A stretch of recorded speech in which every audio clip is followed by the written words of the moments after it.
नमस्कार दोस्तों, UP triple SC से बात करेंगे लेखपाल भर्ती को लेकर। अच्छी खबर, ज्वाइनिंग जल्द, कोर्ट से स्टे समाप्त, सोलर वाले प्रश्न का भर्ती पर प्रभाव।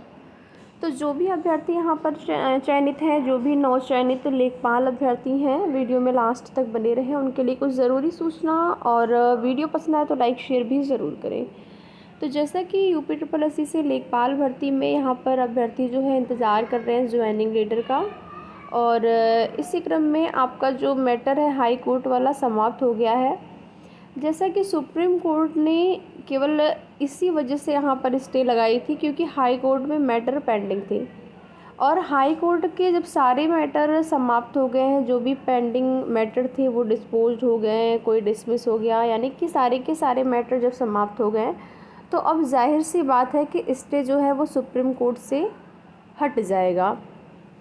इसी चीज़ को लेकर यहाँ पर अभ्यर्थी जो सोलर वाला प्रश्न है सुप्रीम कोर्ट में, उसको लेकर परेशान है बहुत ज़्यादा। तो आप सभी को बता दें, जैसा कि आपने देखा होगा कोर्ट में जो भी चीज़ें हैं कि नवंबर में, उसके बाद से जो है 21 नवंबर के बाद की जो भी रिट होंगी, जो भी नई याचिकाएँ डाली जाएंगी, उससे कोई आपकी भर्ती पर अगर देखा जाए तो उसका प्रभाव नहीं होगा, या फिर कहें कि वो स्वीकार नहीं होगा। लेकिन उसके बाद भी इस प्रश्न का, सोलर वाले प्रश्न का जो मैटर था, उसको सुप्रीम कोर्ट में स्वीकार किया गया। और सुप्रीम कोर्ट में जो डेट लगी हुई है सुनवाई की, वो 5 तारीख की लगी हुई है। 5 तारीख की आपकी सुनवाई की डेट लगी हुई है, और अभ्यर्थी बहुत ज़्यादा परेशान है कि क्या कुछ होगा। तो देखिए, आप लोगों को बता दें, इसका कोई भी बुरा प्रभाव आपकी भर्ती पर नहीं पड़ना चाहिए। ये प्रश्न आपका सिंगल बेंच से जो है डिस्पोज हुआ, उसके बाद डिवीज़न बेंच में गया, वहाँ से भी डिस्पोज हुआ। लेकिन होता है ना, जैसे कि कुछ याची ऐसे होते हैं, अगर मान लीजिए एक जगह से हार मिल गई तो फिर वो ये मान लेते हैं कि हाँ चलिए ठीक है, हमारी गलती है। लेकिन कुछ ऐसे भी याची होते हैं जो कि उनको लगता है कि हो सकता है कि हम डिवीज़न बेंच में जाएँ तो वहाँ से हमें जीत मिले, या फिर हम सुप्रीम कोर्ट में जाएँ तो वहाँ से हमें जीत मिलेगी। तो इसलिए वो प्रयास किए हैं, वो अलग बात है। बट आप ये जो चयनित हैं उनको बिल्कुल निश्चिंत होना चाहिए कि ये बाद की, पहली बात तो 21 नवंबर के बाद की याचिका है।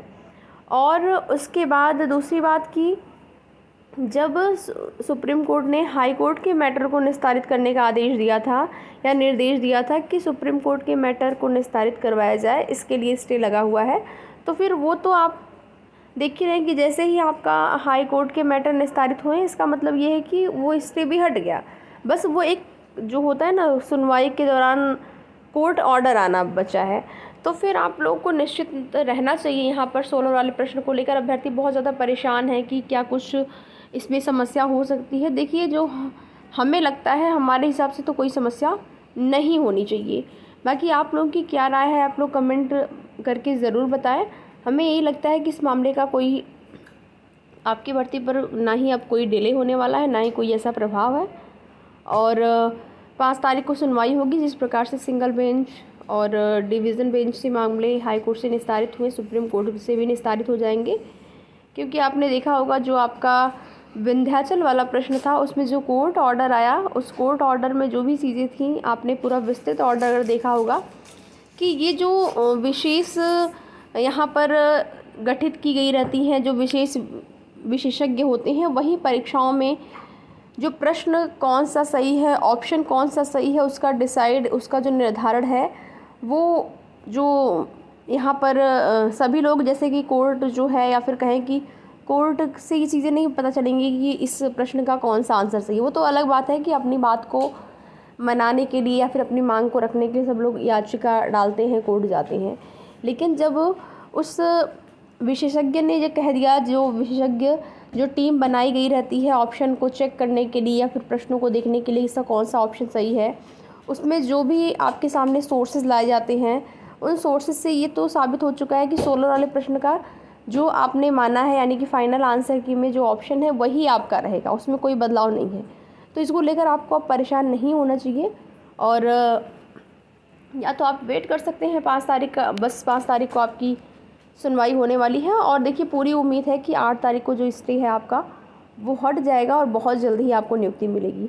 अगर स्टे 8 को हट जाता है तो हो सकता है 1-2 दिन बाद ही आपको कोई ना कोई ऑफिशियल लेटर या नोटिस के माध्यम से कुछ देखने को मिले ज्वाइनिंग को लेकर। तो आप लोग बिल्कुल निश्चिंत रहें। बाकी आगे की जो भी जैसी भी सूचना होगी आप सभी को जानकारी दी जाएगी। बाकी अपने स्तर से अगर आप प्रयास करना चाहें तो कर सकते हैं आयोग विभाग में कि क्या कुछ है, क्या कुछ हो सकता है। विभाग से ज़्यादा चीज़ें यहाँ पता चलेंगी आपको, जहाँ तक उम्मीद है आयोग से ज़्यादा विभाग से पता चलेंगी। जवाब तो आयोग को ही लगाना है और आयोग में आप जाके ये कर सकते हैं, रिक्वेस्ट कर सकते हैं। 1-2 लोग आचार संहिता लगी हुई है कि आप लोग जल्द से जल्द अपना सुप्रीम कोर्ट के मैटर को निस्तारित करवाएं। जवाब लगाना है और जवाब तो तैयार ही है, ठीक है, ऐसा तो है नहीं जवाब तैयार नहीं है। तो वीडियो में लास्ट तक बने रहने के लिए आप सभी का बहुत बहुत धन्यवाद।